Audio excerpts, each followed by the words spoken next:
இதுக்கு மேல தமிழ்நாட்டை தமிழர்கள் வாழ்றதே கஷ்டம் தான். இதுக்கு மேல தமிழ் நின்று சொல்லடா தலை நிமிர்ந்து நில்லதான் சொல்லிட்டு இருந்தோம். ஆனா இப்போ தமிழ் நின்று சொல்லடா தலை குனிந்து நில்லதான் சொல்ற அளவுக்கு வந்துட்டோம். ஏன் இந்த ரீசன் பாத்தீங்கன்னா நம்மளோட தமிழ்நாடு வந்து வந்தாரை வாழ வைக்கும் ஒரே நாடு தமிழ்நாடுன்னு சொல்லுவோம். சோ அப்படி பாத்தீங்கன்னா நம்ம யார் வந்து நம்ம தமிழ்நாட்டுல வந்தாலும் நம்ம அவங்களை வாழ வைக்கிறோம், வளர வைக்கிறோம். அதுல பாத்தீங்கன்னா இப்போ என்ன இவங்க இந்த இடத்துக்கு வந்தப்போ இவங்க வளர்த்து விட்ட நம்ம இப்போ அவங்க பெரிய பொசிஷன் போனதுக்கு அப்புறம் இப்போ நம்ம தமிழ் ஆட்களுக்கு வேலை தராம நம்ம தமிழ் ஆட்களை வந்து ரொம்ப கீழே புட் டவுன் பண்றாங்க. இப்போ வாழ இடம் கொடுத்த நம்மள ஒதுக்குறாங்க, தமிழ் மக்களை எல்லாரையும் ஒதுக்குறாங்க. அவங்க வேலை தரதே பாத்தீங்கன்னா அவங்க ஆட்கள் திருப்பி வட மாநிலத்தில இருந்து ஆள வர வச்சு தான் அவங்க வேலை தராங்களே தவிர இந்த தமிழ்நாட்டுல இருக்க தமிழ் மக்களுக்கு வேலை தர மாட்டாங்க. தமிழர்கள் நாங்க சாக்கடையில பிறந்து வந்து அப்படி ஒதுக்குறீங்க. அது கருப்பு தோல் மக்களை பக்கத்துல கூட சேர்க்கிறது கிடையாது. என்ன பாவம் பண்ணாங்க அவங்க? நீங்க எல்லாரும் வெள்ளையா இருக்கிறதுனால நாங்களா செத்துறத கருப்பு தோல் மக்கள்லாம் அப்படி பண்ண.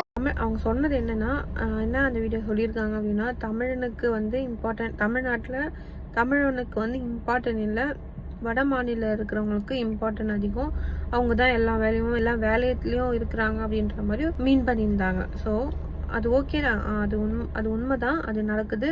அவங்களுக்கு ஆதார் கார்டு பேன் கார்டு கூட வரதுக்கான வசதி பண்ணிட்டு இருக்காங்க.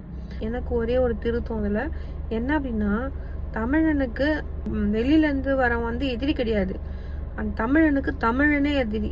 ஏன்னா நான் நார்மலாக டீ கடை எடுத்துக்கிறேன், டீ கடை வச்சுக்கிறது பார்த்தீங்கன்னா முக்கால்வாசி கேரளாவில் இருக்காங்களா அவங்க தான் வச்சுருப்பாங்க, முக்கால்வாசி பார்த்தீங்கன்னா அந்த கடை தான் இருக்கும். ஏதோ கொஞ்சம் கால்வாசி நம்ம தமிழர்கள் வச்சுருப்பாங்கன்னு வச்சுக்கோங்களேன். ஆனால் எந்த கடையில் அதிகமாக இருக்கும் ஜனம்? கேரளாக்களில் தான் அதிகமாக இருக்கும். ஏன்னா தமிழனுக்கு எங்கே வளர்ந்துட போகிறாம, அவன் அவ்வளோ வீடு கட்டிட்டு போகிறான், இவ்வளோ வீடு கட்டிட்டு போகிறான், அவனுக்கு நான் குறை கடை வச்சு இது பண்ணுறான் அப்படி இப்படின்னு நிறைய பேசுறது வட மாநிலங்க கிடையாது.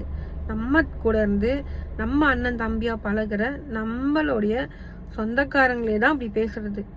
ஸோ இதுலேருந்து என்ன தெரியுதுன்னா, எதிரிக்கு தமிழனுக்கு தமிழன் தான் எதிரி, வட மாநிலக்காரன் கிடையாது.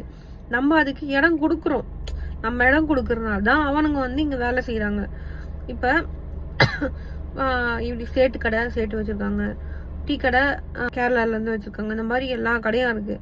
ஏன் தமிழங்களுக்கு தான் கடை வச்சுருக்காங்க, ஏன் அங்கே போக மாட்டுறாங்க? ஏன்னா அவன் வளரக்கூடாது, அந்த மாதிரி ஒரு மைண்ட் தாட். ஸோ எனக்கு தெரிஞ்சு தமிழன் அவனே தான் அழிச்சிக்கிறான் தவிர வட மாநிலம் வந்து அழிக்கலை. நம்மக்கிட்ட இல்லாததாங்க, நம்ம நினச்சா முடிய போகுது. நம்ம ஏன் அந்த கல்லை வாங்கணும்? நம்ம தமிழங்கல்ல வாங்கிட்டு போங்க அப்படின்னு எல்லாரும் நினச்சாங்க அப்படின்னா தமிழன் வாழலாம். அப்படி இல்லை, அவன் பெரிய ஆளாயிடுவான், அவன் 4 வீடு கட்டிடுவான், 5 வீடு கட்டிடுவான், அவன் பணக்கார ஆகிடுவான் அப்படின்னு நினச்சி வேற ஒரு கேரளா காரில் போய் டீ குடிக்கிறதோ இல்லை சேட்டுக்கரில் போய் வாங்குறதோ அப்படின்னு தான் தமிழன் வந்து இப்படியே தான் இருப்பான். இது எத்தனை பேர் ஒத்துக்கிறீங்கன்னு தெரில, ஆனால் இதுதான் ஃபேக்ட் நான் நினைக்கிறேன். ஸோ உங்களோட கருத்து கமெண்ட்ல சொல்லுங்கள்.